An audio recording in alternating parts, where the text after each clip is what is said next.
Bonjour à tous, nous poursuivons aujourd'hui avec la 6e Mishnah du 8e Pérec.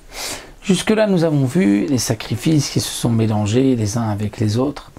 Nous avons vu les morceaux qui se sont mélangés avec les uns les autres. Et là, nous allons voir le sang d'âme, Shenitarev Bamaim, qui s'est mélangé avec de l'eau.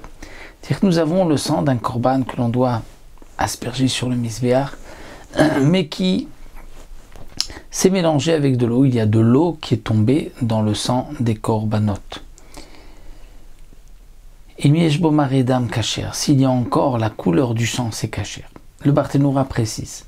Si c'est le sang qui a coulé dans de l'eau, on dira kame kame batil, c'est-à-dire au fur et à mesure qu'il tombe dans l'eau, il s'annule dans l'eau. Et donc là, même s'il a la couleur du sang, je ne pourrai plus asperger sur mes sbires. Mais si c'est de l'eau qui est tombée dans le sang, alors là on dira s'il y a encore la couleur du sang, tu peux asperger. Sinon, tu ne pourras pas.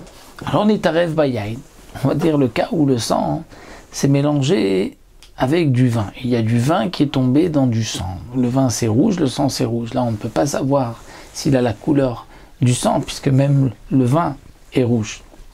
Alors on va imaginer si le vin qui se trouvait à l'intérieur était de l'eau.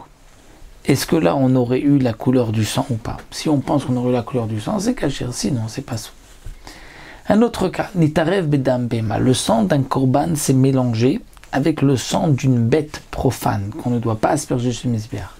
Au bedam chaya, ou bien le sang d'une bête sauvage. Il n'y a pas de korbanot de bête sauvage. Qu'est-ce qu'on fait? Nous avons du sang qu'on doit asperger sur le misbéach. Eh bien, roimoto kilomaim. On imagine comme si le tout c'était de l'eau. Et si il y a suffisamment de sang du korban mélangé avec de l'eau qui aurait eu la couleur du sang, même si maintenant c'est du sang d'une autre bête, on imagine comme si c'était de l'eau, ça a la couleur du sang, eh bien, on pourra asperger. Rabbi Yehuda Omer enda mevatel dam. Rabbi Yehuda dit non.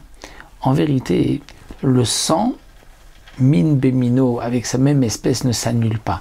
Pour Rabbi Yehuda, même si j'ai une seule goutte de sang dans un grand récipient, d'autres sang, c'est-à-dire du sang qui n'est pas d'un korban, eh bien, le sang n'annule pas le sang d'am et vatel dam, et donc je pourrais asperger le tout sur le misbéach, parce qu'il y a du sang de korban dans ce sang-là. Ça, c'est donc le chidouche que nous enseigne ici Rabbi Yehuda, et nous nous retrouverons Bezrat Hashem avec la 7e Mishnah la prochaine fois.